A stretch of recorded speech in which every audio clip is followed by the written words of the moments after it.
Alright. Fait que, juste pour boucler la boucle, là, on parlait des migraines. Mhm. Est-ce que tu connais les critères diagnostiques des migraines? Est-ce que tu peux me le dire? Dis-le-moi, Diego. Oui, je peux te dire.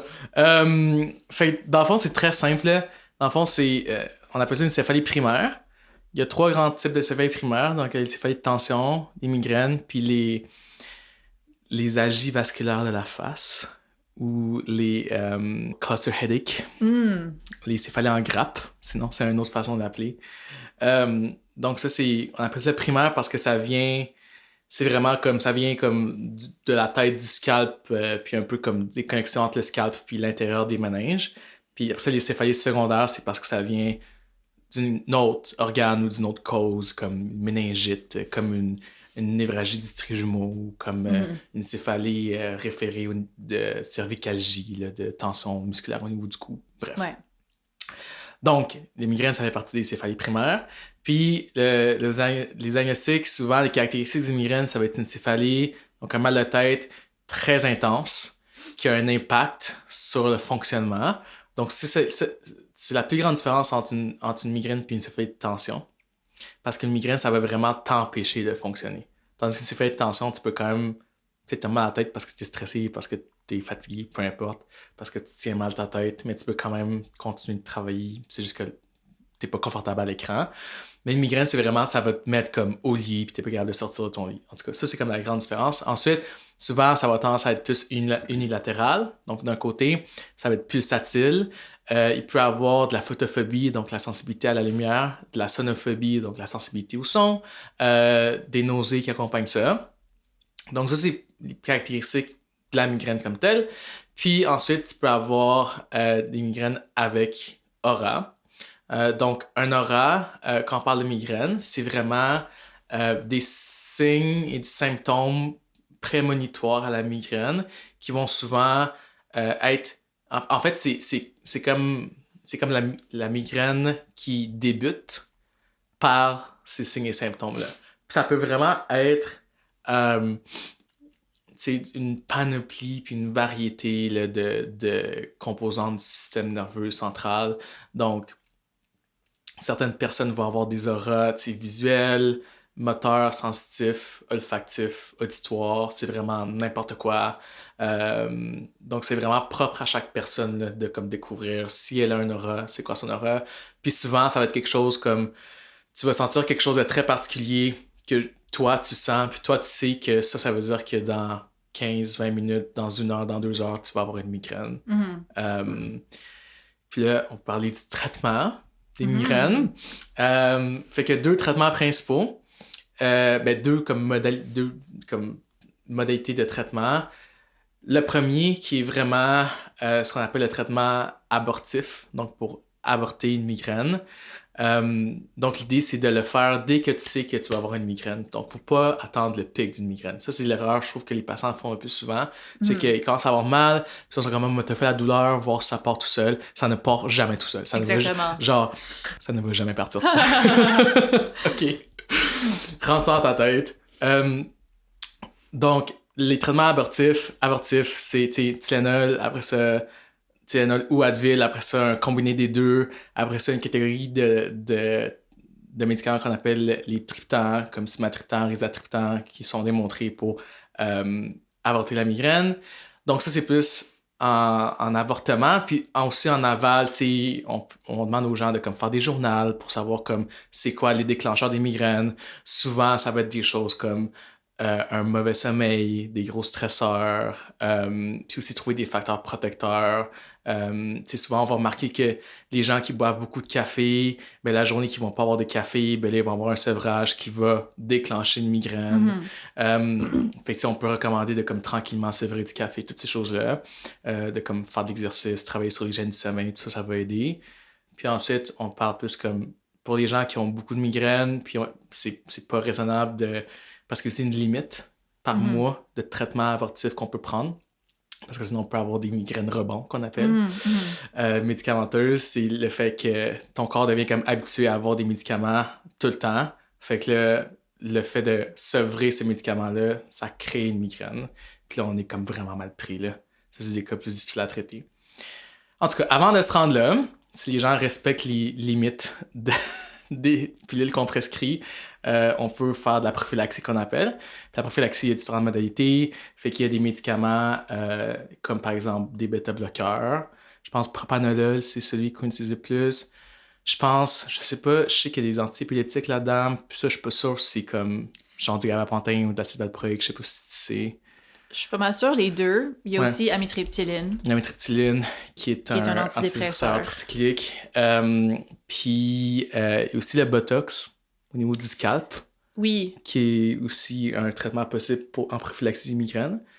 Donc voilà, un petit peu comme la partie plus théorique. oui. Il y a aussi une catégorie de nouveaux médicaments prophylaxie de migraine qui s'appelle des agonistes CGRP. Je sais pas vraiment ce que ça veut dire. Oui, oui. Mais c'est un type de nouveau traitement comme, genre, qui est comme pas couvert par les assurances. Mhm. Faut comme essayer plusieurs autres traitements abortifs que ça fonctionne pas pour qualifier, dans le fond, pour la couverture. C'est comme extrêmement cher, puis ça fonctionne très bien. Ah, OK. Ça peut pas se prendre durant la grossesse, par contre. Puis c'est ça. J'ai une Cool. amie qui a reçu ce traitement-là, puis ça l'a aidé. Oh, Mais c'est comme nice. très, très nouveau. Oui, oui, oui. Cool. OK. Ouais. Je vais être là-dessus. Yeah. OK. Fait que là, on est rendu là. Fait que t'as parlé avec ton prof. T'as dit ça des migraines. Il y a un moment eureka. Un moment de frustration. Mhm.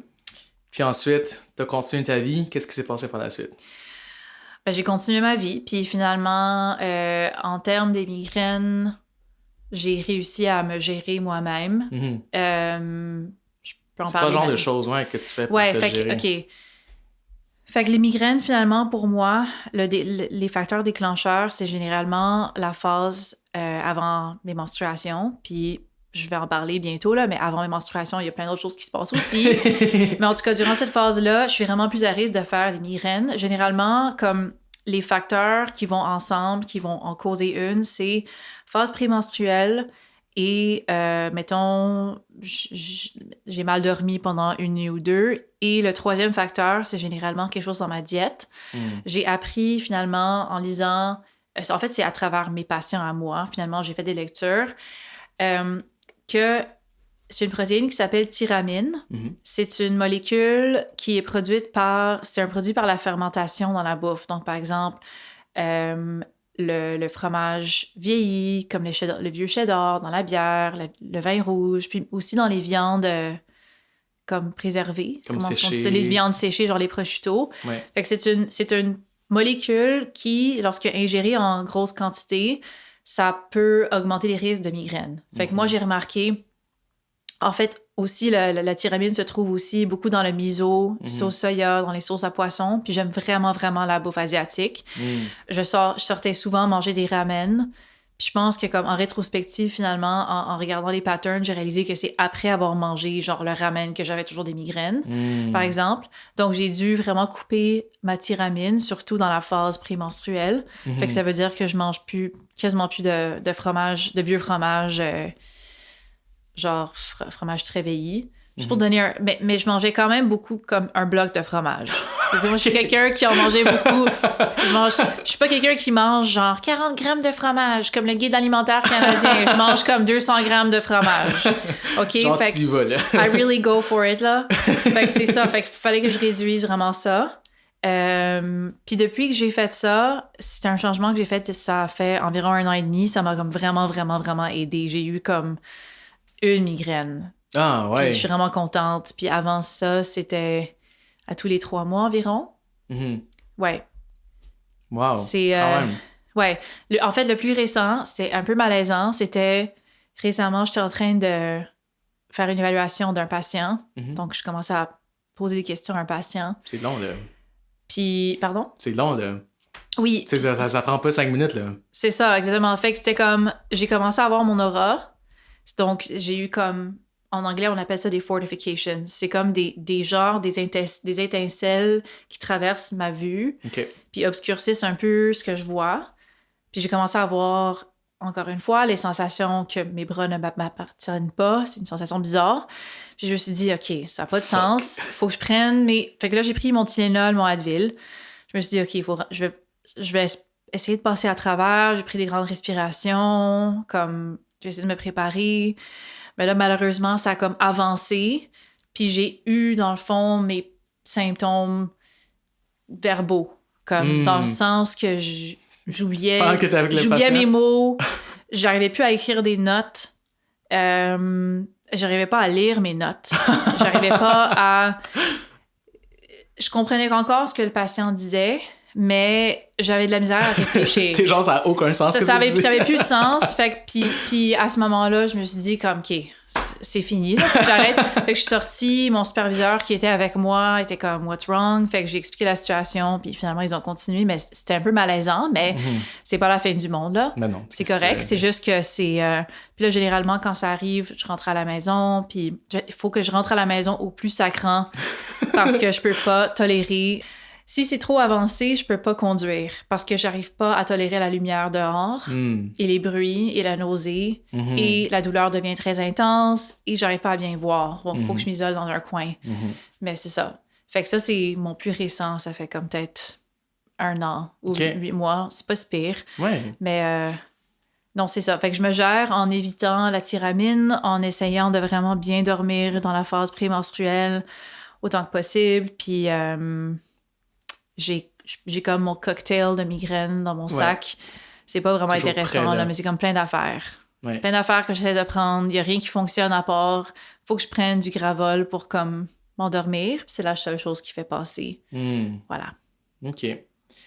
Puis là, t'as glissé un mot sur tes symptômes avant ta menstruation. Oui. Est-ce que tu veux me parler de ça? Oui. Plus comme... Parce que là, en ce moment, tes menstruations, ça ressemble à quoi, là? Là, t'es quand même... C'est quand même régulier. T'es quand même mince, t'es comme... Okay. C'est ça. Je suis quand même mince. Mon IMC, mon BMI est probablement aux alentours de comme 22 quelques, là. Je sais que IMC, c'est pas un bon indice. Ouais. Pour les corps, ça prend pas en compte les gens, tu sais, les bodybuilders avec plein de masse musculaire. Mes menstruations sont maintenant 1 fois aux 35 jours environ. C'est quand même le plus régulier que j'ai jamais eu. C'est excellent pour moi. Puis, par contre, j'ai remarqué aux alentours, là, j'ai 34 ans, aux alentours de 26 ans, j'ai commencé à remarquer vraiment comme un syndrome prémenstruel émotif. Puis... C'est quoi que tu ressens? Dans le fond, ce que j'ai remarqué, c'est que j'ai commencé à avoir beaucoup plus de disputes avec mon copain, mais seulement dans ces phases-là. Fait que c'est comme exactement 1 semaine par mois, j'avais des disputes avec mon copain, il me faisait chier. Plus que d'habitude. Juste, genre, c'est comme des affaires fréquentes, là, comme il faisait pas la vaisselle. C'est comme la vaisselle, c'est la dispute universelle de tous les couples. Je pense qu'il y a un couple qui se dispute pas par rapport à ça, c'est parce qu'ils mangent pas dans la vaisselle.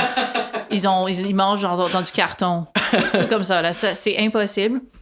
Fait que c'est ça que j'avais remarqué, puis mon copain à ce moment-là avait remarqué ça. Puis là, avec un petit peu plus de comme réflexion, j'ai réalisé que durant cette phase-là, s'il fallait que je décrive de façon vraiment précise ce que je ressens à la fois un besoin intense d'attention et d'amour et du ressentiment, c'est-à-dire du resentment. Ouais.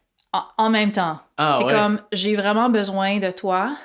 J'ai besoin que tu me donnes de l'amour, j'ai besoin que tu me tiennes, mais aussi tu me fais chier parce que t'es chiant. T'es chiant parce que t'as pas... Ton existence me fait chier. T'as pas lu dans mes pensées que je voulais que tu cherches des œufs au magasin. Okay. T'es pas un bon copain puis tu m'aimes pas assez. It's giving personnalité limite, là. C'est ça, exactement. Pour ceux qui ne savent pas, le trouble de personnalité limite, je vais décrire c'est quoi très rapidement. Vas-y. C'est un problème, dans le fond, chronique chez une personne qui, à l'enfance, a probablement eu une expérience d'invalidation de leurs parents, avec un tempérament très sensible, où ils ont tendance à développer des sauts d'humeur très intenses, un problème de colère, la difficulté à tolérer l'abandon, des problèmes dans leur relation où c'est très comme chaud ou froid. Ils font des cycles où ils idéalisent leur partenaire, puis là, ils le dévaluent rapidement. C'est-à-dire qu'ils vont de « j'adore mon copain » à « oh my God, c'est vraiment la pire personne au monde ». C'est le démon. Ils font souvent ça avec leurs amis aussi. Fait que ça cause des problèmes dans leur relation, dans leur job, leur capacité à garder une job. Ils ont des manières de coping mal adaptées. Là. Ils font du self-harm, des tentatives de suicide. Tout ça pour dire que je deviens un peu comme ça 1 semaine par mois. Sérieusement. Semaine par mois. Oui, puis ça fait chier. Puis honnêtement, le SPM est très, très fréquent. C'est comme 20% des personnes avec des ovaires qui ont ça. C'est tellement fréquent. Je savais pas. Puis il y a comme un gros pourcentage des gens qui ont besoin d'un genre de traitement pour ça. Mais est-ce que tu sais si c'est comme ça remplit la définition avec un impact significatif ou c'est juste comme dans la population, les personnes qui menstruent, 20% vont avoir une hypersensibilité sans nécessairement avoir comme des chicanes. Tu comprends-tu ma question? Oui, je comprends. Ben, dans le fond, ça dépend c'est quoi notre seuil de dysfonction. Officiellement, il existe un diagnostic psychiatrique qui s'appelle, je sais pas comment dire en français, Premenstrual Dysphoric Disorder. Donc, c'est comme un trouble dysphorique prémenstruel. Sure, c'est parfait. T'as ton livre. J'ai mon DSM avec moi là, en direct. Puis dans le fond, ça c'est quand quelqu'un a un SPM très sévère, avec des symptômes très intenses, dans le fond, qui ressemblent vraiment à une dépression ou à un trouble d'anxiété. Ils sont beaucoup plus labiles, beaucoup plus émotifs, et ça a un gros impact sur leur fonctionnement juste à ce moment-là dans leur cycle, puis pas à d'autres moments. Puis c'est pas juste l'exacerbation de la dépression ou l'anxiété au moment de ce cycle-là. Non, c'est qu'ils ont, comme à ce moment-là seulement, ils ont plein de symptômes qui sont vraiment problématiques. Puis ça affecte leur fonctionnement, ça affecte leur relation et tout. Fait que sur papier, je rencontre probablement ce critère-là. Puis je pense que c'est quelque chose comme 2% des gens ont ça. C'est quand même assez fréquent. 2%, c'est quand même assez fréquent. Est-ce que tu sais dans quelle catégorie? C'est-tu dans genre trouble de l'humeur? Oui, trouble de l'humeur. C'est comme le dernier diagnostic. C'est un des derniers. Trouble dysphorique prémenstruel. Voilà. C'est ça le terme. Donc, c'est ça. Ouais. OK. Puis, vas-tu me parler... Ben là, tu viens de dire, là, c'est quoi les critères? À peu près. Vas-tu me parler de c'est quoi le traitement? Sure, oui. Je viens de l'étudier. Je l'ai étudié non seulement pour moi, mais aussi pour mes patients. Donc, dans le fond, c'est causé par le retrait... En termes de la physiologie qui cause ces symptômes-là, c'est, dans le fond, dans le cycle menstruel, on a une augmentation graduelle de l'estrogène, la progestérone, puis une réduction rapide suite à l'ovulation. Dans le fond, c'est comme le retrait de l'estrogène et progestérone suite à l'ovulation. C'est ça qui provoque les menstruations. Dans le fond, l'estrogène a un effet neuroprotecteur et protecteur sur l'humeur. Donc, quand ça se retire, surtout rapidement, ça cause un genre de sevrage à l'estrogène. Puis c'est quoi? C'est ça qui causerait, dans le fond, les symptômes désagréables et des symptômes physiques et émotifs. Les symptômes physiques étant, par exemple, la rétention d'eau, les maux de tête, des affaires comme ça, l'insomnie. En termes de traitement, ça dépend... En fait, la première ligne, c'est dépendamment de si la personne veut la contraception ou pas. Il y a comme 2 choix. S'ils veulent la contraception puis ils n'ont pas de contre-indication, on peut leur donner simplement un contraceptif oral. L'idéal, dans le fond, c'est un contraceptif avec les deux, comme l'estrogène et le progestérone, comme moi j'avais reçu dans le passé. Puis l'idéal, en fait, c'est d'en choisir un avec... un progestatif qui s'appelle drospirenone. C'est celui qui est associé avec moins de problèmes d'humeur. Moi, par exemple, j'ai appris, dans le fond, que je tolère quand même correctement ce genre de progestatif dans mes contraceptifs. Donc ça, c'est l'idéal recommandé. Fait que ça, ce que ça fait, c'est ça empêche l'ovulation, donc ça empêche le retrait de l'estrogène, donc ça empêche le PMS, l'SPM. Même si la personne va saigner 1 fois par mois, c'est un saignement comme un peu artificiel, ils sont pas en train d'ovuler. Fait qu'est-ce que tu prendrais quand même avec la semaine de retrait, la semaine des pilules de sucre? Oui, ça change rien, en fait. Parce que dans le fond, ça arrête, ça empêche l'ovulation, point. Fait que t'as pas les grosses fluctuations. Exactement. C'est ça. Même si pendant une semaine, tu prends pas la pilule. C'est plus le retrait de progestérone qui te ferait saigner, mais il n'y a pas tant la grande fluctuation d'estrogène qui causerait l'humeur. Puis si je comprends bien, j'avais essayé de comprendre comment est-ce que le supplément, comme un supplément d'estrogène, comme dans la pilule, comment est-ce que ça peut aider?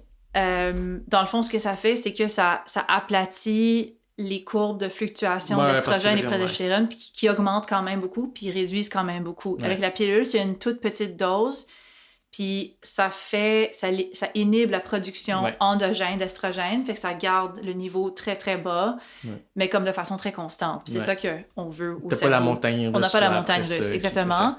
Donc ça, c'est le premier traitement. Le deuxième, si la personne ne veut pas prendre ça ou ne peut pas le prendre, comme moi par exemple, Ouais. c'est de prendre un IRSS, c'est-à-dire un inhibiteur de la... Fait qu'un ISRS. Un ISRS. Un inhibiteur sélectif de la recapture de la sérotonine. C'est ça. Ou en anglais, SSRI, Selective Serotonin Reuptake Inhibitor. Fait que c'est des antidépresseurs comme très, très fréquents de base. Ligne, là, On peut les prendre soit tout le mois au complet ou bien seulement dans la phase prémenstruelle. Ouais. Puis, dans le fond, le mécanisme d'action est quand même un peu différent sur la dépression ou l'anxiété. Ouais. Ça ne va pas agir au niveau des récepteurs sérotonergiques sur plusieurs semaines. Ça va aller jouer un rôle sur comme les niveaux d'hormones dans le fond, puis la sensibilité aux hormones. C'est comme un mécanisme un peu différent. C'est pour ça qu'on peut utiliser des doses quand même assez basses, puis on peut avoir des bénéfices quand même assez rapidement. Oui, c'est ça. Parce que c'est ça, tu sais, justement, c'est pas le même... Je pense que c'est bien qu'on fait la différence, en tout cas pour les gens en santé qui nous écoutent, là. Mais c'est plus, tu sais, quand on parle de médicaments sur l'humeur, tu sais, on dit souvent comme faut attendre comme un bon 4 à 6 semaines avant de voir l'effet, tu sais, maximal avant de décider de comme changer. Puis, tu sais, oui, tu peux sentir un effet après 2 semaines, mais tu sais, on va le garder avant de décider si tu augmentes la dose, si tu le changes, peu importe. Puis, avec les antidépresseurs pour les troubles de l'humeur comme intention primaire, on fait jamais ça de genre donner 2 semaines puis 2 semaines sans arrêt. C'est tout le temps en continu, puis c'est tout le temps des augmentations graduelles, des diminutions graduelles. Faut pas les arrêter d'un coup. T'sais, comme c'est toutes des choses qu'on explique quand on commence ces médicaments-là. Mais quand c'est utilisé pour le syndrome prémenstruel, justement, cette indication qui est plus comme, entre guillemets, pérenne, donc au besoin, c'est là, comme tu peux commencer 2 semaines avant ta menstruation, c'est quand même... Ça manifeste le fait que c'est pas le même mécanisme d'action que pour la dépression. Le mécanisme proposé, c'est via la modulation de allopregnénolone. C'est comme un hormone qui fluctue durant le cycle menstruel, puis à un certain niveau cause des problèmes d'humeur. Ouais. En tout cas, c'est ça qu'on m'avait enseigné. Fait que ça, c'est comme les 2 premiers traitements. Si ça fonctionne pas, ou si les symptômes sont vraiment, vraiment sévères, on peut procéder à, dans le fond, on cesse le cycle menstruel au complet. Quelque chose qui s'appelle le Lupron. Ouais. C'est quelque chose qui inhibe la pulsatilité du GnRH. Ouais. Donc, c'est l'hormone qui... C'est un agoniste GnRH, c'est ça. Exactement. Donc, ce que ça fait, c'est que les ovaires arrêtent de produire l'estrogène tout court, puis ils arrêtent de faire leur cycle au complet. Mais là, à ce moment-là, je pense qu'on produit une ménopause artificielle prématurée. Donc, il faut donner un petit supplément d'hormones sexuelles, je crois, pour maintenir la densité osseuse ou non, je ne me rappelle pas. C'est une bonne question. J'ai jamais eu ce cas de figure-là chez mes patientes, mais oui, comme tu l'as bien dit, quand on donne on met la personne en ménopause. Puis oui, il y a beaucoup d'effets, dont par exemple les effets osseux. Je pense que si on met quelqu'un en suppression hormonale, puis après ça on donne des hormones, ça se peut qu'on soit juste en train de comme recréer le problème. Mettons que la personne ne pouvait pas prendre des contraceptifs déjà ou ça marchait pas assez. Puis en tout cas, ça, je suis pas certain. Mais sinon, probablement, qu'est-ce qu'on ferait, c'est qu'on protégerait les os d'une autre façon. Fait que, comme le traitement d'ostéoporose de base, là, genre Bisphosphonate. Merci. Les bisphosphonates qui stimulent la résorption osseuse ou genre les inhibiteurs de Rankel comme le denosumab. Puis genre, on favorise l'exercice. Puis genre, ces choses-là. Ouais, c'est ça. Supplément vitamine D, calcium. Ouais. OK. Fait qu'on peut faire ça. Puis il existe aussi des mécanismes, des traitements comme naturels qui ont un petit peu d'évidence. Il y a certains suppléments, comme dont le calcium, la vitamine B6. Il y a aussi... C'est genre pyridoxine, ça? Oui, c'est ça. Je pense que oui. Ouais. Puis il y a un élément... Il y a un produit naturel qui s'appelle Chasteberry. Chasteberry qu'on peut prendre. En tout cas, j'ai dû utiliser ça pour mon examen. La baie de chasteté, c'est ouais, ça? C'est probablement ça que ça produit. Puis il y a aussi... les gens peuvent bénéficier de l'exercice cardiovasculaire, amélioration de leur... hygiène du sommeil, de la thérapie cognitive ou comportementale. Ouais. Je sais pas comment on l'orienterait pour ce genre de problème-là, mais c'est possible de faire du TCC pour Sois moins littéralement folle avant ta menstruation. Exactement. Littéralement, n'importe quel problème, on peut apparemment faire du TCC. Puis, fait que c'est ça. Excellent. Puis toi, dans ton cas, quand tu trouves que ça marche, les traitements? Ben, j'avais commencé la sertraline, ça c'est un ISRS, il y a 1 an et demi, puis j'avais trouvé que ça avait pas fait grand-chose, mais c'est entre autres parce que j'avais jamais augmenté la dose. Moi, étant en santé mentale, j'avoue que j'ai un biais. J'ai de la misère à comme prendre les médicaments pour la santé mentale. Je pense que c'est un peu internalisé, mais là, j'essaie de comme être plus à l'aise avec ça. Fait que j'ai augmenté la dose à 50 mg. Ça, c'est comme la dose la deuxième plus petite. Là. Ouais. Puis ça m'a vraiment aidé pendant un cycle. Là, ça fait un cycle que je prends 50 mg, puis on n'a pas eu de dispute. Mon copain et moi, je suis vraiment contente. Mais là, tu me parlais d'autres effets secondaires. La sertraline? Ouais. Oui, OK. Que tu penses, que tu as remarqué, ouais. Oui, j'ai l'impression que j'ai beaucoup de diagnostics. Puis je suis pas définie par mes diagnostics, mais en fait, je me fais investiguer pour un TDAH léger. Puis je crois que ça va être confirmé bientôt. Mais j'ai l'impression que la sertraline a un effet sur comme mon acuité mentale. C'est comme si je me sens moins sharp. Oui. Oh, Jinx! Je me sens moins sharp, puis un peu plus comme j'ai de la misère à rester assise longtemps. Puis, par exemple, l'autre jour, j'ai comme oublié du riz sur le poêle et je suis partie de la maison et ça m'est jamais arrivé, ever. Comme du riz allumé, le poêle allumé. Oui, allumé, le poêle allumé. Comme une personne avec une démence. Mais sérieusement, j'ai l'impression que depuis que j'ai augmenté la sertraline, je me disais comme, OK, ça... Tu sais, puis maintenant, je le prends tout le mois. Ça fait depuis novembre. Parce que je me suis dit, OK, faut que je gère mon anxiété par rapport à un examen là, que je viens d'avoir. Ouais. Puis, mais depuis que je l'ai augmenté, j'ai l'impression que je me sens vraiment plus stupide, puis moins attentive et moins organisée. Puis mon copain a remarqué que je suis vraiment moins ponctuelle. Encore moins que d'habitude. J'ai déjà des problèmes de ponctualité, bref. Fait que là, puis lui aussi avait remarqué des effets de la sertraline sur son TDAH. Mais là, ton examen est fini. Fait que est-ce que tu essaierais, tu sais, je me dis, tu voudrais-tu essayer de faire comme 25 2 semaines, 52 semaines? C'est probablement une bonne idée. Je sais pas. C'est probablement une bonne idée où je vais arrêter, là. Je sais pas ce que je vais faire. Tu sais, voir si, tu sais, justement, tu prends juste dans les 14 jours avant ta menstruation. C'est peut-être une bonne idée. Je vais voir si... Il faudrait que j'essaye ça.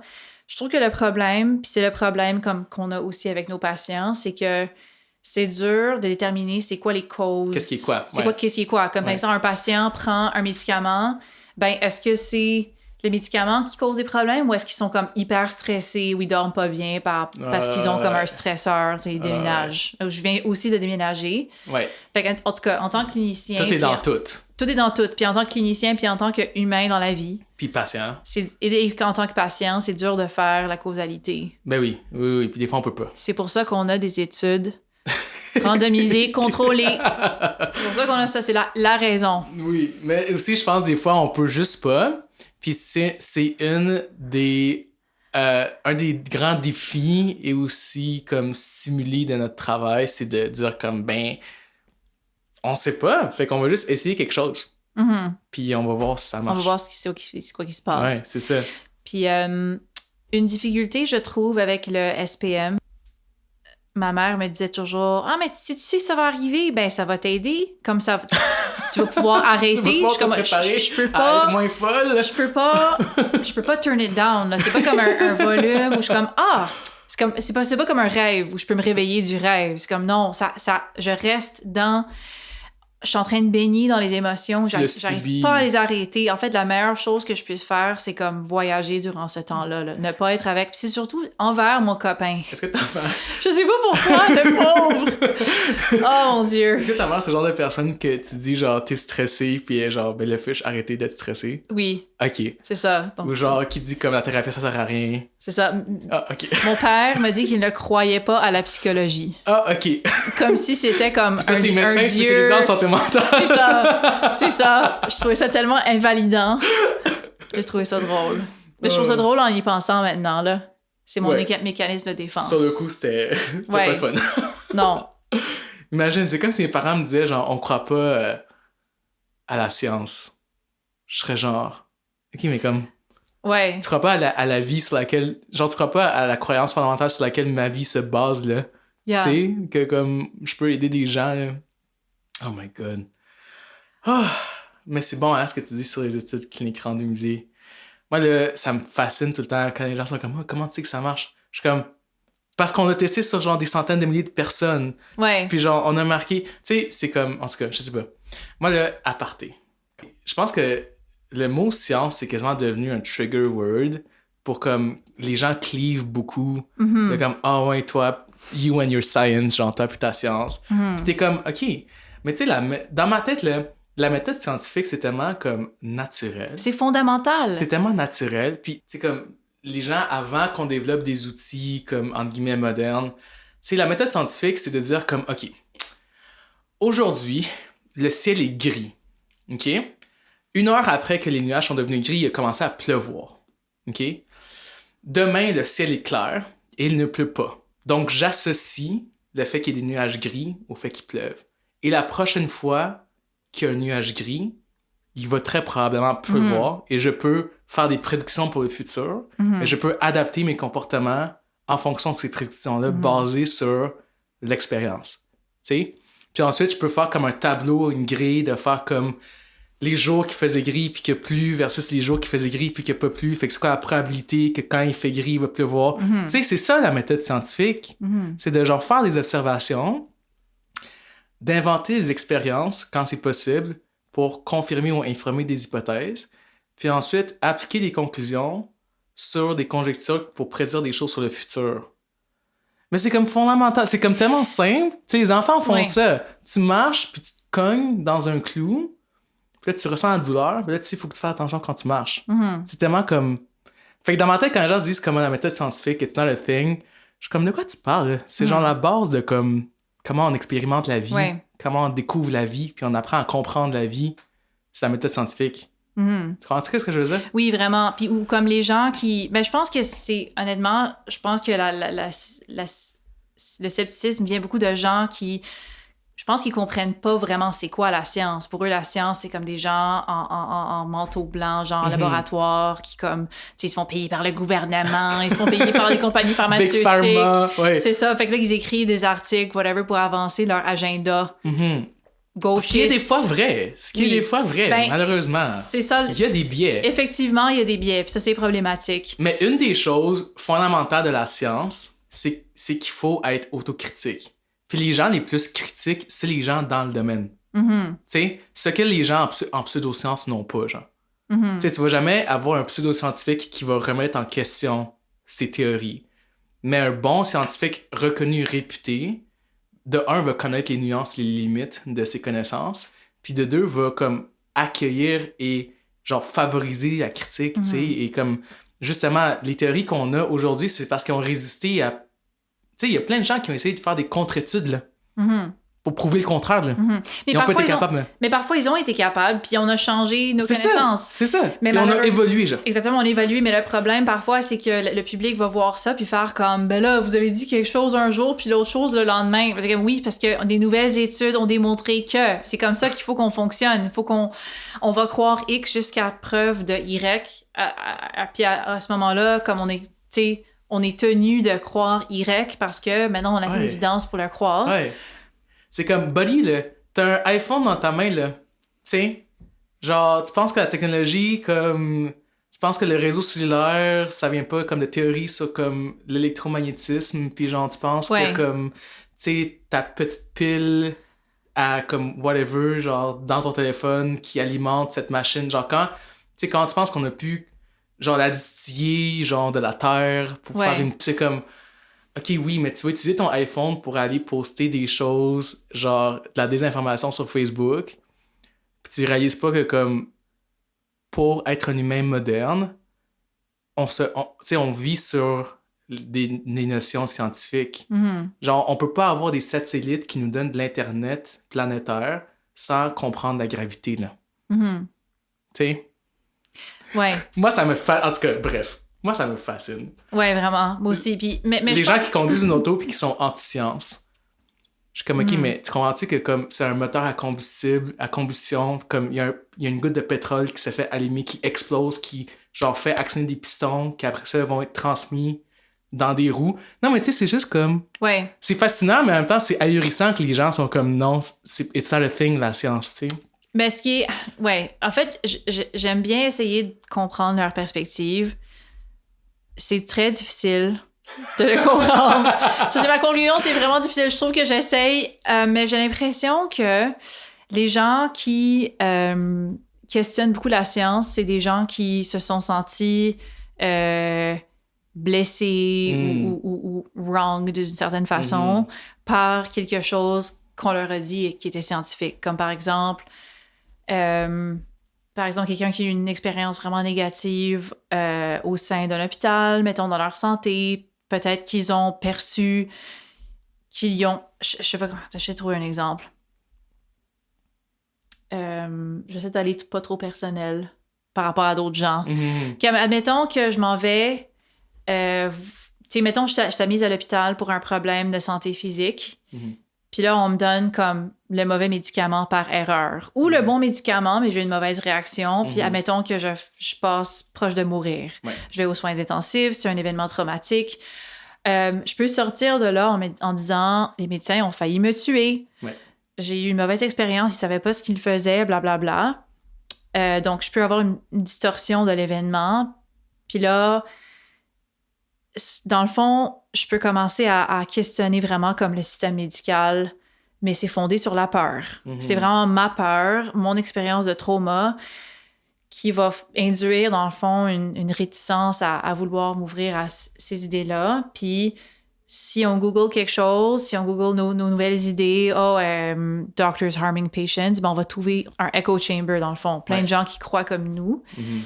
Donc, je pense que les gens vont trouver les théories, puis les groupes de gens, puis les communautés où ils se sentent de plus en sécurité. Puis, ouais. J'aimerais ça qu'on parle que... mais je pense... Puis je veux pas qu'on fasse cette association-là, mais je pense que ce serait un bon segue quand on parle de comme science versus pseudo-science.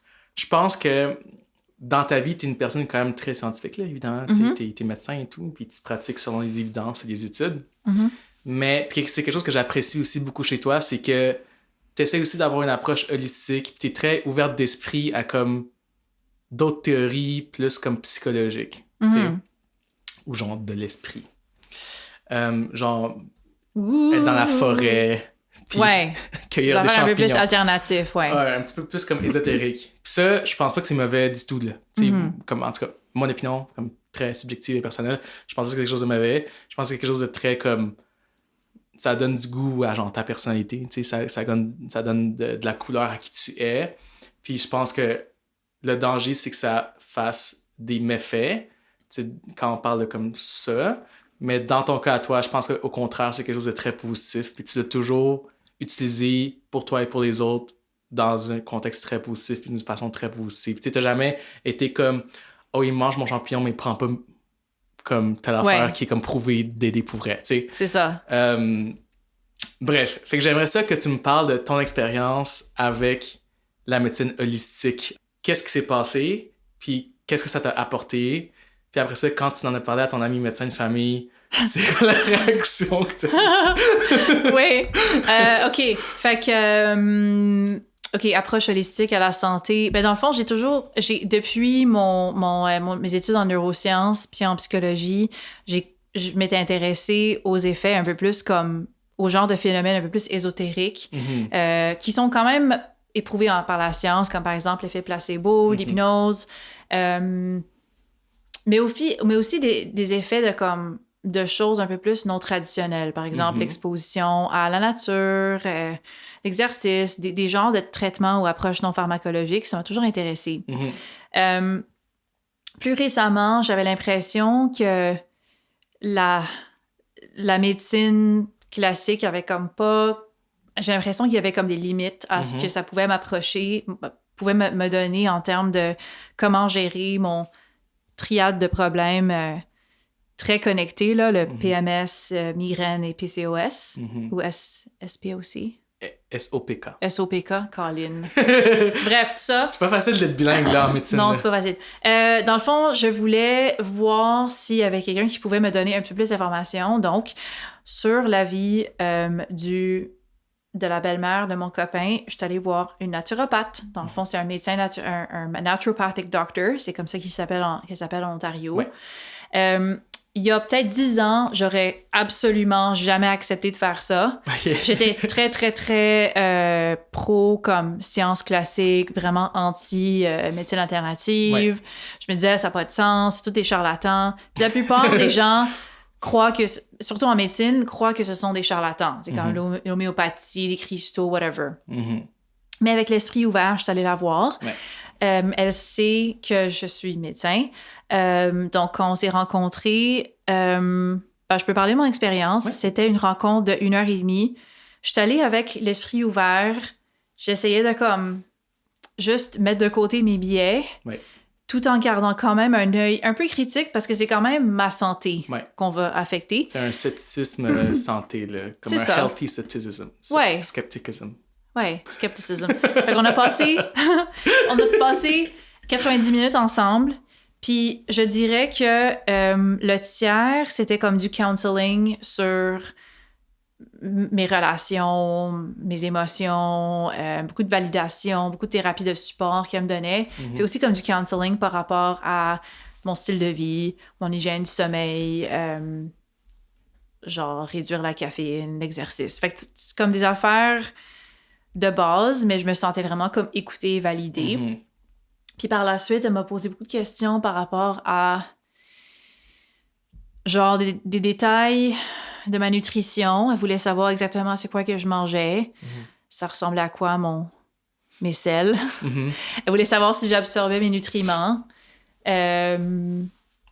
Puis elle m'a demandé c'est quoi que je prenais comme supplément, comme médicament. Puis finalement, elle m'a comme fait un plan de traitement avec un peu d'éducation sur le PCOS, dans le fond.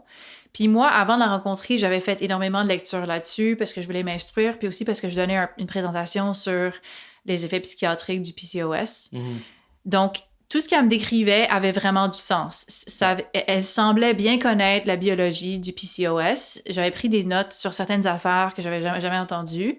La plupart des choses étaient cohérentes avec... Tout était vraiment cohérent avec la biologie que je connaissais. Il n'y avait rien qui était comme « Oh my God, ça n'a pas de sens. C'est full pas vrai. » Fait que j'avais l'impression que peu à peu, je pouvais lui faire de plus en plus confiance. Je me sentais un peu moins sceptique.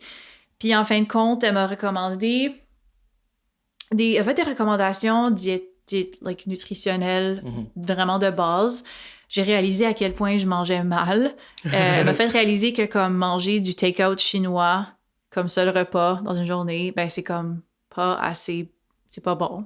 C'est pas assez de nutriments. Que boire un café sur un estomac vide, ben ça peut-être ça cause beaucoup d'anxiété. En tout cas, elle m'a beaucoup appris de choses que j'ai pris en note, puis finalement, j'ai regardé par la suite, puis j'ai quand même trouvé des études qui soutenaient tout ce qu'elle m'avait dit. Pas des grosses études, méta-analyses immenses de Cochrane, mais quand même comme quelques RCT que... Puis ça m'a rassurée. Puis elle m'a donné comme une recommandation de certains suppléments à prendre qui étaient comme éprouvés par des compagnies, des third-party companies. Parce que dans le fond...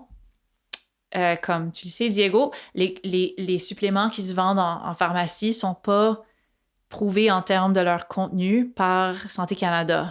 C'est comme, ou la FDA. Ils sont tous comme... Parce qu'ils sont pas régulés. Donc, au fond, elle m'a juste recommandé des compagnies avec des molécules prouvées par d'autres compagnies. Un petit peu plus chères. Puis, c'est ça. Fait que je me sentais comme prise en main.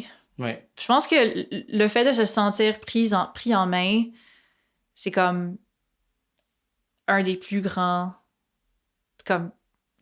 la plus grande rassurance que j'avais eue. J'avais l'impression que quelqu'un s'intéressait à moi, quelqu'un m'écoutait. Puis c'est totalement différent de quand je vois mon médecin de famille. Je passe 10 minutes avec elle, puis je sais qu'elle n'a pas le temps de passer plus de temps avec moi parce qu'elle a comme 999 autres patients.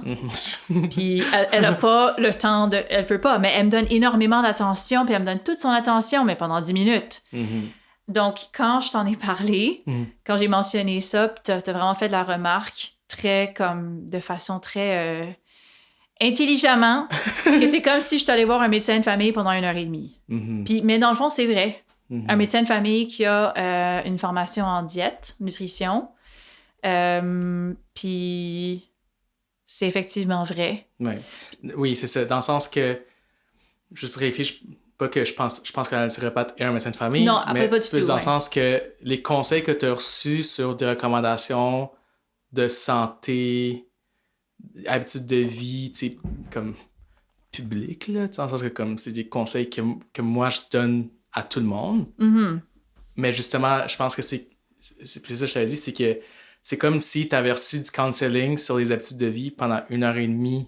Mais c'est ça l'affaire, je pense que c'est ça qui est... Je trouve ça triste que comme, tu sais, moi comme médecin, j'ai ces connaissances-là.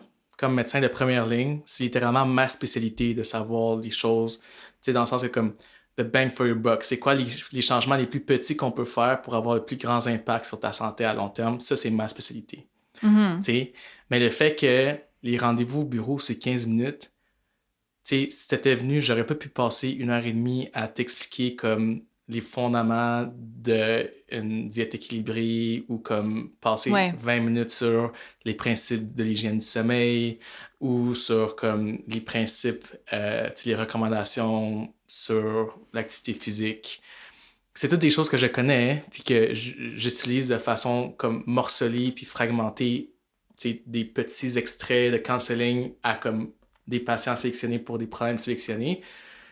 Mais si j'avais des rendez-vous de 1h30 pour chaque patient, probablement que je prendrais le temps parce que tout le monde mérite et tout le monde bénéficierait d'avoir ce genre de counseling-là. Puis comme tu dis, je pense que une des grandes...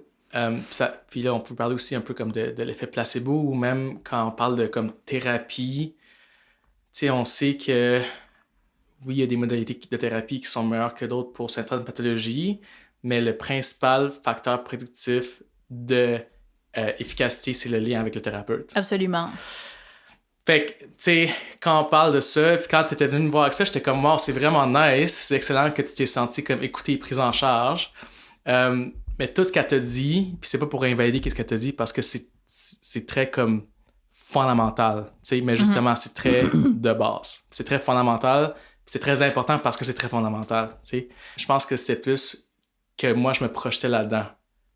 Que dans mon rôle professionnel, tu sais, tu t'es senti tellement aidé par un professionnel que, tu sais, en général, on démonise ou, tu sais, on invalide beaucoup comme des charlatans.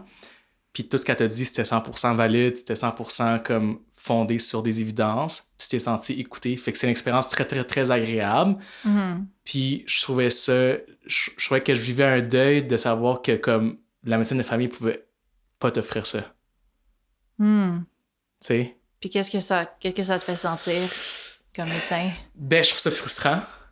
Je trouve ça frustrant d'avoir passé comme des années, tu sais, des heures, des nuits blanches à devenir comme un expert sur le corps humain, dans la vraie vie, dans les faits, à cause du système dans lequel on est, puis à cause des demandes. Tu sais, je sais même pas si j'aimerais ça parler 1h30 avec un patient. Voilà la question. Tu sais, parce que, mais je sais pas, je le saurais jamais, mais tu sais, à part dans des rares situations, mettons comme aux soins intensifs avec les familles, peu importe, tu sais, c'est rare que je passe plus que comme 30 minutes en continu avec, même avec des patients mourants ou tu sais, comme dans des cas très, comme, tu sais, intenses. Fait que je sais pas, parce que j'ai jamais été exposé à ça, de dédier autant de temps et d'attention. Je sais même pas si je serais la capacité mentale de comme faire ça. Ben, je pense que ça fait comme 2 heures qu'on parle, alors. Oui, mais ça, c'est différent, parce que t'es pas ma patiente. I know. Mais ça me fait sentir, tu sais, ça me fait sentir frustré, ça me fait sentir triste, ça me fait sentir déçu. Puis je pense que un peu la façon de réparer tout ça, c'est vraiment plus de recadrer, tu sais, mon rôle sais, évidemment, il y a plein de choses que je fais que les naturopathes font pas, là. Puis moi, je suis extrêmement fier de ce que je fais, puis ma profession, j'adore ce que je fais, puis je trouve ça tellement stimulant, puis divertissant, puis comme challengeant, puis j'adore ce que je fais. Tu sais, quand je travaille, le travail, tu sais, c'est épuisant, mais comme j'adore ça, j'adore les gens avec qui je travaille.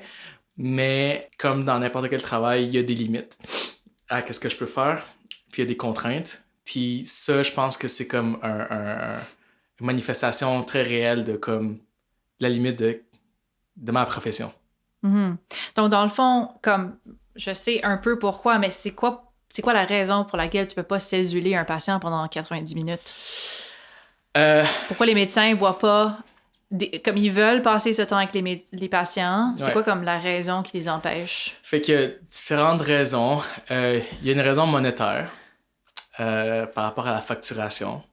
Il y a certaines passe-passe là, qu'on peut facturer des choses si c'est plus comme du counseling, mais d'habitude, c'est selon le nombre de problèmes adressés.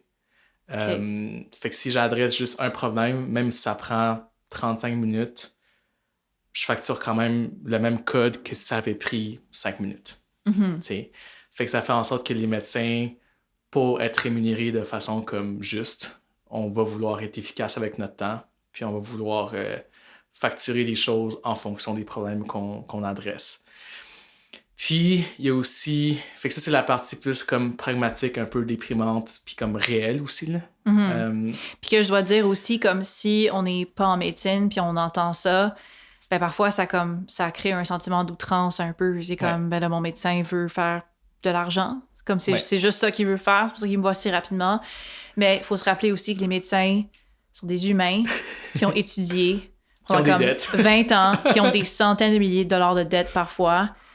Puis, c'est en tout cas, j'essaie d'humaniser les médecins. Non, mais merci. Fait qu'il y a ça, mais tu sais, ça, je suis très à l'aise de dire ça. Puis comme je suis très à l'aise de recevoir des critiques, parce que c'est vrai. Ouais. Puis comme je suis en train de le dire, c'est pas quelque chose dont je suis fier, mais c'est la réalité du système de facturation. Puis il y a aussi la réponse, c'est plus belle, plus comme CanMeds, plus comme Collège de médecine de famille, c'est qu'on a quand même une responsabilité sociale à offrir un service à une grande population. Donc si je passe 1h30 avec chaque patient, réalistement, je pourrais voir peut-être comme 6 patients dans une journée. 6 patients, ça fait quoi? Si un patient, c'est 1h30, 2 patients, c'est 3 heures. C'est long, c'est beaucoup. Ce serait comme 10 heures de travail. C'est beaucoup. Fait que mettons comme 4 genre 5 patients, ce serait 7h30. Fait que mettons une journée de 8 heures normale. Fait que je verrais 5 patients par jour. Si j'envoie 5 patients par jour, puis la clinique est ouverte du lundi au vendredi, ça fait 25 patients par semaine. Fait que c'est pas une grosse charge. Ce qui est vraiment pas beaucoup. Là. Ouais. Quand on pense à des médecins qui ont 500 patients dans leur patientèle, qui ont 1000 patients, quand tu as des patients qui ont plusieurs problèmes ou des patients qui ont des problèmes qui doivent être vus souvent, là on parle comme si chaque rendez-vous c'était un patient différent, mais il y a des patients qu'on peut voir 2 fois par semaine s'ils sont comme très décompensés dans leur maladie. Donc oui, il y a une partie de la réponse qui est une réponse plus comme monétaire. Il y a une partie de la réponse qui est très logistique en termes de comme c'est physiquement impossible de faire mon rôle social et de passer 1h30 avec chaque patient. Puis il y a aussi une partie plus comme de responsabilité, de comme je suis là pour offrir un service à une population. Et dans la façon que le système est fait, il y a des spécialistes qui, eux, passent 1 heure en consulte, qui ont des blocs de 1 heure. Que si moi je sens que dans mon 15 minutes, avec mon expertise, avec mes capacités de communication, malgré ma capacité d'être le plus efficace possible et mon intelligence et mes connaissances, je suis toujours pas capable de trouver une réponse à Tu n'es pas un dieu? Parce que je ne suis pas un dieu. Après ça, je peux demander l'avis d'un collègue qui ne fait que ça et qui prend des blocs de 1 heure pour voir un patient pour un problème très précis et spécifique. Et uniquement ce problème-là. Ouais. Et c'est comme ça que la game marche au Canada. C'est ça le fonctionnement du système. Donc, c'est un peu ça. Les éléments de réponse. Cool. Quand tu trouves ça, ça a-t-il du sens? Oui, ça a beaucoup de sens. Fait que c'est pas nécessairement le cas où... Ça me tente pas. Pardon? C'est pas nécessairement que ça me tente pas de passer une heure Non, avec c'est sûr. Toi. Oui, effectivement. Mais c'est pas nécessairement comme ça aux États-Unis, mettons, où comme on peut payer dans une clinique privée, passer très longtemps avec le médecin, puis... fait que c'est totalement différent là-bas. C'est un petit peu plus comme... En tout cas, ça, c'est tout un autre sujet. Oui. Mais tout ça pour dire que c'est le système, dans le fond, qui te force à travailler comme ça, alors que moi, je suis allée payer de façon privée une naturopathe, là, c'était quand même assez cher. Ouais. C'est quand même privilégié que je puisse me le payer. Mes assurances ne l'ont pas couvert, par ailleurs, parce que je pense que, en tout cas, en médecine, ils ne croient pas à la couverture des naturopathes. C'est correct, ça me dérange pas. Mais c'est ça. Donc, je suis allée chercher ça. Puis je pense que la raison, dans le fond, avec le temps, je réalise vraiment à quel point c'est... Parfois, il y a des gens qui sont un peu plus... ont des besoins émotifs ou des besoins de validation ou des besoins de se sentir écoutés un peu plus intenses. Peut-être qu'ils ont eu une mauvaise expérience dans un système de médecine traditionnelle. Fait que là, ils retournent vers la santé alternative pour avoir ce qu'ils cherchent. Puis effectivement, c'est beaucoup d'effets placebo. Mais, ou qu'on appelle en médecine l'effet thérapeutique. Mais on utilise aussi ça en médecine normale. Ben oui. Quand je donne un antidépresseur à quelqu'un, je dis « This is gonna make you better ». Ça va marcher, là. Ça va marcher, là. Fait que là, le médicament marche, mais il y a aussi le médecin qui leur dit « Ah, tu vas mieux aller, là. Ça va mieux aller. » Puis là, ça les aide. Ben oui. Ouais. OK. J'aimerais ça qu'on passe... Là, on a parlé de beaucoup de choses. Tes migraines qui initialement ont été... mal diagnostiqué comme étant des attaques de panique pendant 10 ans. On a parlé de ton syndrome des ovaires polykystiques que tu as découvert en revenant d'Australie après avoir 11 mois de ne pas avoir eu de menstruation. Ouais. Puis on a parlé de ton syndrome prémenstruel que tu as remarqué plus autour de l'âge de 26 ans. Puis là, ça fait quand même plusieurs années que tu vis avec ces 3 problèmes-là. Je trouve qu'on peut quand même... Fait que c'est quand même 3 diagnostics à part entière. Mais dans ton cas, ils semblent tous être intimement liés à des fluctuations hormonales. C'est ça. Comment tu vis avec ça au quotidien? Ben, dans le fond, mon cerveau est sensible aux fluctuations d'hormones, surtout les hormones sexuelles, dans le fond, la testostérone, estrogène. Comment est-ce que je vis avec ça? Ben, je suis vivante, là, je suis correcte. Mais en fait, c'est pas si pire. J'ai besoin, dans le fond... OK, fait que ce que je dois faire un peu, c'est rien d'extrême, mais dans le fond, en plus d'essayer de réduire mon apport en thiramine, je monitore mon cycle menstruel avec une application, fait que j'utilise un petit peu comme les signes physiologiques des différents temps du cycle. Puis là, je me prépare un peu comme mentalement et je prépare mon copain. Je dis genre, ça s'en vient là. Ça s'en vient le SPM, fait que j'essaye de comme faire plus d'exercice, de dormir un peu plus. Je me permets de manger des glucides parce que j'ai vu comme une étude, dans le fond, qui avait démontré que les gens qui étaient en SPM, qui avaient des cravings pour des glucides, qui se permettaient de manger des glucides, se sentaient mieux par la suite. En tout cas, c'est juste une étude. Fait que, je pense que les gens, même pas en SPM, qui ont des cravings de glucides, qui se permettent de manger des glucides, se sentent mieux par après. Ouais, c'est comme un confirmation bias. Mais en tout cas, je sais pas si c'est comme un RCT, là, mais bref, j'ai décidé que ça allait être ma réalité. Fait que j'ai décidé que j'allais juste me baser sur la science pour manger des pâtes quand je veux manger des pâtes. Fait que fuck that, je mange des pâtes. Fait que là, je me sens... Puis là, je me justifie sur la science, je m'en fous. Fait que c'est ça que je fais. Mais je peux pas manger trop de pâtes parce que là, ça... Dans le fond, mon niveau de... J'ai quand même une certaine résistance à l'insuline modérée. On a testé mon insuline de fasting. Mon insuline... Ton glucose à jeun. C'est pas mon glucose, c'est mon insuline à jeun. Okay. Puis il y a comme un genre de calculateur en ligne qui te permet, en utilisant ton niveau de glucose à jeun, de calculer t'as la résistance à l'insuline, c'est-à-dire le degré auquel tes cellules ont besoin d'une forte dose d'insuline pour laisser rentrer le glucose. Puis j'ai quand même une résistance à l'insuline modérée, malgré le fait que je suis quand même mince. J'ai comme tellement peu de gras dans mon corps. T'es super active. Oui. Là. Donc moi, je suis quelqu'un qui a comme pas mal toujours ça. Faut que je fasse attention quand même à ma diète. Je peux pas manger trop de glucides parce que ça va vraiment augmenter mon glucose, augmenter mon insuline, empirer mon cycle menstruel. Ça se peut que je saute des menstruations. Donc, c'est très sensible. Mais mon cycle menstruel est vraiment sensible. Si j'ai un stresseur, mes menstruations sont en retard, comme de 3 semaines, mettons. Comme je suis tellement habituée maintenant à ça, là. Ouais. Donc, c'est juste ma réalité. Je vais probablement avoir besoin de quelque chose pour que je tombe enceinte. je sais pas si j'ovule comme il faut. Je vais sûrement avoir besoin de prendre quelque chose comme metformine. J'aimerais avoir des enfants un jour. J'apprends à me connaître. Je fais de la psychothérapie. J'en reçois en ce moment.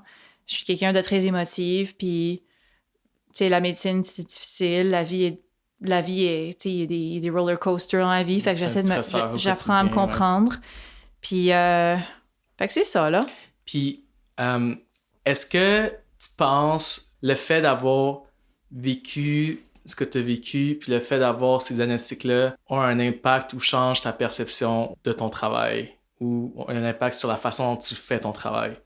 Oui, vraiment. En fait, j'aurais pas choisi mon travail si j'avais pas eu mes expériences positives en santé mentale. Mais je dirais que c'est un peu plus que ça. J'ai l'impression que les gens qui choisissent ce travail ont eu des difficultés et sont très... ils ont beaucoup comme analysé leur psychologie et la psychologie des autres. Donc, c'est un peu comme une façon de gérer ces difficultés-là. Donc là, ils apprennent ça, puis là, ils utilisent quelque chose qui s'appelle genre la sublimation. C'est comme quand on veut prendre nos difficultés puis on veut aider les autres. Donc, c'est un peu ça c'est une façon un peu noble de me décrire. Mais tout ça pour dire que je trouve que quand j'approche des patients, surtout des jeunes femmes anxieuses, ça me rappelle un peu moi. Fait qu'il faut que je fasse... En même temps, ça m'aide... En même temps, mon expérience m'inspire à être vraiment comme plus attentionnée. Faut aussi que je fasse attention de ne pas être trop biaisée. Parce qu'on amène tous nos biais dans notre travail. Tous les psychiatres, tous les psychologues, tous les médecins sont des humains avec des expériences. Je trouve qu'on n'en parle pas assez du fait que nos expériences personnelles ont une incidence sur comment on voit nos patients, puis comment on gère nos émotions face à eux.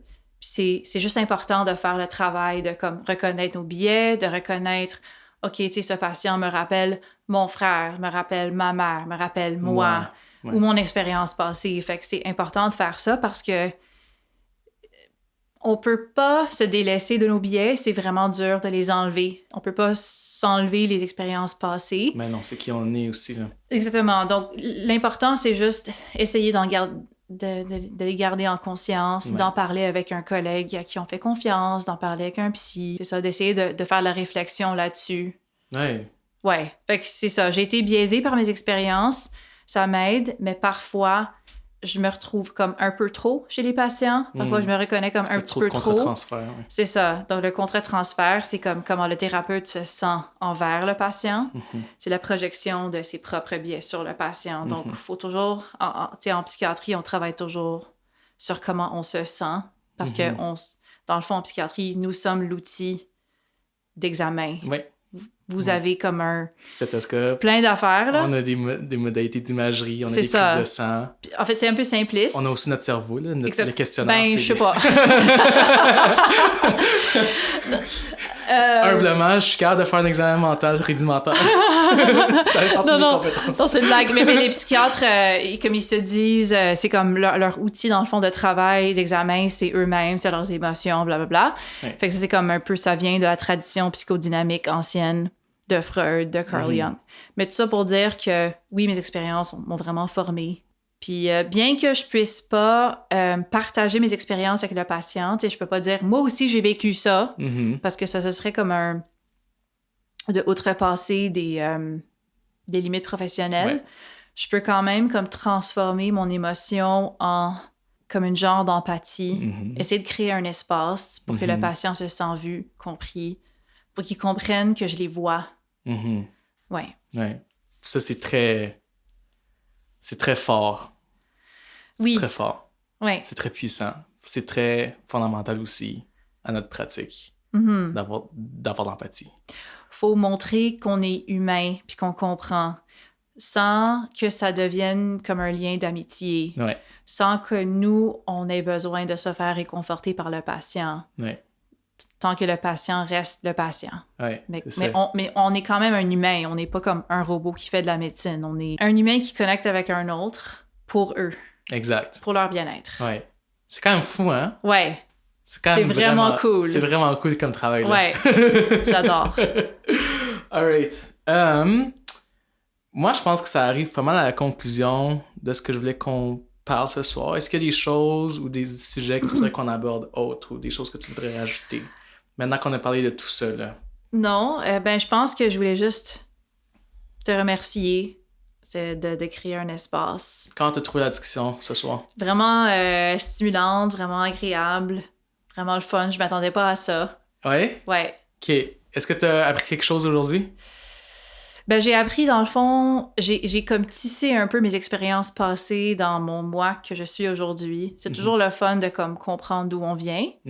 Puis aujourd'hui, ça m'a comme aidé à consolider tout ça ensemble. Ouais, excellent. Merci beaucoup de t'être prêté à l'exercice. Ça fait plaisir. Merci de m'avoir participé. Ouais. Content que t'as pu retirer quelque chose aussi. C'est pas juste moi qui profite de toi. Puis je te remercie pour ton temps. Je vais t'envoyer la facture. C'est bon. C'est bon. Merci.